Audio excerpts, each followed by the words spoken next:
The rain hammered against the BMW's windshield like 1,000 tiny fists, and Victoria Chen, CEO of a tech empire worth $300 million, had never felt more powerless.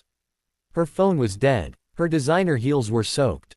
And somewhere on this desolate stretch of highway outside Portland, her perfectly ordered world had ground to a halt along with her engine. She pressed her forehead against the steering wheel, mascara running down her cheeks, wondering how someone who commanded boardrooms and made million-dollar decisions before breakfast couldn't figure out how to change a tire in the pouring rain. That's when she saw the headlights. Victoria Chen hadn't cried in years. Not when her company went public. Not when Forbes put her on their cover. Not even when her fiancé left her for someone who actually had time for a relationship. But sitting in that dead car, drenched and defeated, she felt the hot sting of tears she'd been holding back for what felt like a lifetime. The pickup truck pulled up behind her, and through the rain-blurred mirror, she watched a man step out. He didn't have an umbrella. Didn't hesitate. Just walked straight through the downpour like it was nothing more than morning dew. "You okay in there?" His voice was warm despite the cold rain, his knock gentle on her window. Victoria rolled it down, ready to deploy her usual armor of efficiency and self-sufficiency. But something in his eyes, a genuine concern that expected nothing in return, made her defenses crumble. "I don't know what's wrong with it," she admitted, her voice smaller than she'd heard it in years.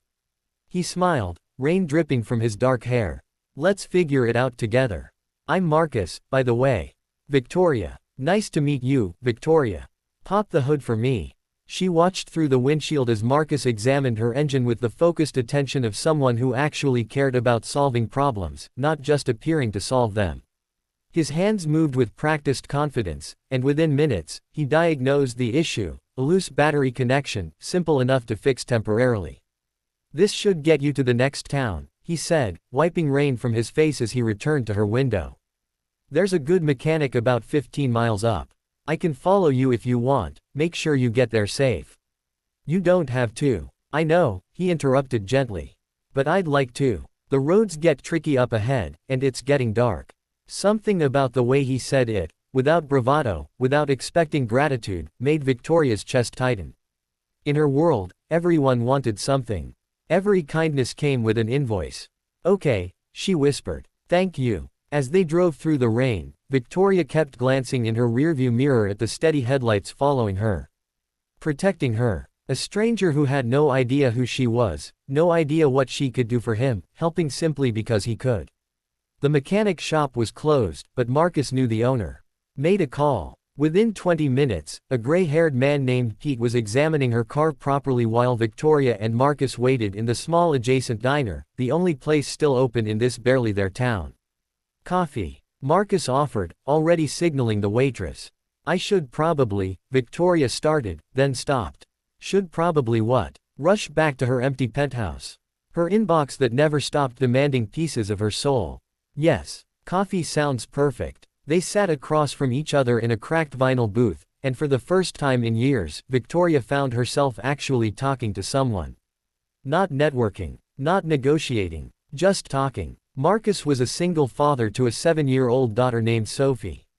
He worked as a freelance carpenter, building custom furniture from reclaimed wood. His wife had passed away 3 years ago from cancer, and he'd moved to Oregon for a fresh start, somewhere Sophie could grow up surrounded by trees and possibility instead of painful memories. "She's my whole world," Marcus said, his hands wrapped around his coffee mug, a softness in his voice that Victoria had forgotten men could possess. "Every decision I make, every job I take, I think about whether it's building the kind of life I want her to see. One where kindness matters more than comfort. Where we help people even when it's inconvenient." Victoria felt something crack open inside her chest. "I don't think I've lived like that in a very long time." Marcus looked at her then, really looked at her, and she felt seen in a way that had nothing to do with her title or her bank account. "It's never too late to start." Pete finished the repairs around 10 o'clock. The bill came to $300, and Victoria handed over her credit card without thinking. Pete ran it, handed it back, and as Victoria signed the receipt, she caught Marcus glancing at the name embossed on the platinum card. Victoria Chen, CEO, Chen Technologies. She waited for it, the shift in his expression, the recalculation of her worth, the sudden interest that always followed recognition. But Marcus just smiled that same genuine smile and asked, ready to head out. Over the next 3 months, Victoria found reasons to return to that small Oregon town. At first, she told herself it was about the client she'd taken on nearby, the expansion opportunity that required her personal attention. But she knew the truth. She was returning for the way Marcus made her feel, not impressive, not intimidating, just human. They fell into an easy rhythm.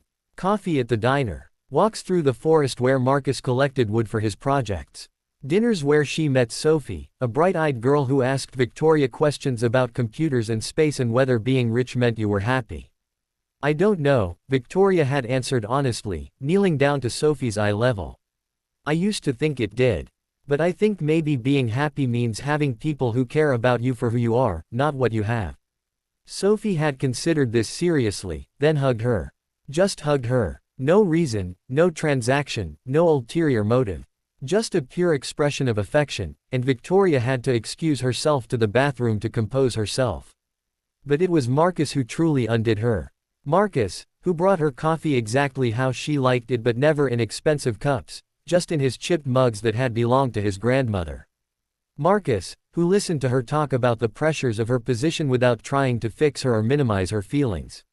Marcus, who taught her how to sand wood until it was smooth, finding meditation in the repetitive motion.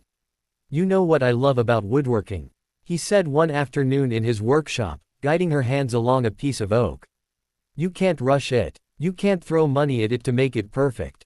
You just have to show up, do the work, and trust the process. Victoria realized he wasn't just talking about wood. The turning point came on a Thursday evening. Victoria's board was pushing her to relocate the company headquarters to San Francisco, a move that would increase profits but mean leaving Oregon. Leaving this town. Leaving Marcus and Sophie. She sat with Marcus on his porch, watching Sophie chase fireflies in the yard, and felt a grief so profound it almost stopped her breath. I might have to leave, she said quietly. Marcus was silent for a long moment. Do you have to? Or do you think you have to? What's the difference? He turned to face her, his hand finding hers. Victoria, I don't know much about running. Companies are making millions. But I know about building a life. And I know that you can't build something real if you're always running toward the next thing that's supposed to make you happy. At some point, you have to stop and say, this. This is enough. This is everything. Victoria looked at Sophie, laughing in the fading light. Looked at Marcus, this man who had stopped in the rain for a stranger and somehow become her home. Looked at her own hands, always typing, always working, always chasing, and realized they were trembling. I'm terrified, she whispered. Of what? That if I choose this, choose you, choose something real, I'll lose everything I've built. Marcus squeezed her hand. Or maybe you'll finally have something you can't lose. Victoria chose love. She restructured her company, appointed a co-CEO, and moved her primary residence to Oregon. The business press called it career suicide. Her competitors celebrated her apparent retreat. But Victoria had never been more certain of a decision in her life. A year later, on a rainy afternoon that mirrored the day they'd met, Marcus proposed in his workshop, presenting her with a ring he'd carved himself from the wood of a fallen oak. Sophie held the actual diamond ring, giggling as Marcus fumbled through a speech about how Victoria had fixed something in him he hadn't known was broken. You showed me that success without someone to share it with is just expensive loneliness, Victoria said, tears streaming down her face. And you showed me that the richest thing in the world is being loved for who you are when you're broken down on the side of the road, when you're not impressive or put together or useful. Just you. They married in the forest, with a reception at the diner where they'd first talked. Victoria wore a simple dress. Marcus wore his best flannel shirt. Sophie was the flower girl and the ring bearer and declared it the best day ever. As they danced in the rain, because of course it rained, Victoria laughed with a freedom she'd never known. She'd spent her whole life building an empire, only to discover that the real kingdom was right here, in the arms of a man who'd stopped in a storm for a stranger, in the smile of a little girl who called her Mama Victoria, in a small town where people knew her name but not her net worth. She was still a CEO. Still successful. Still driven. But now she was also someone who understood that the greatest fortune wasn't in her bank account. It was in coming home to a hand-carved table where the people she loved waited with chipped mugs of coffee and unconditional acceptance. Sometimes, Victoria still drove past the spot where her car had broken down. And every time, she whispered a thank you to the universe for that rain-soaked night when everything fell apart so that everything real could finally fall into place. Because the best things in life aren't the ones you plan for. They're the ones that stop you in your tracks, soaking wet and helpless, and teach you that asking for help isn't weakness, it's the first step toward finding home.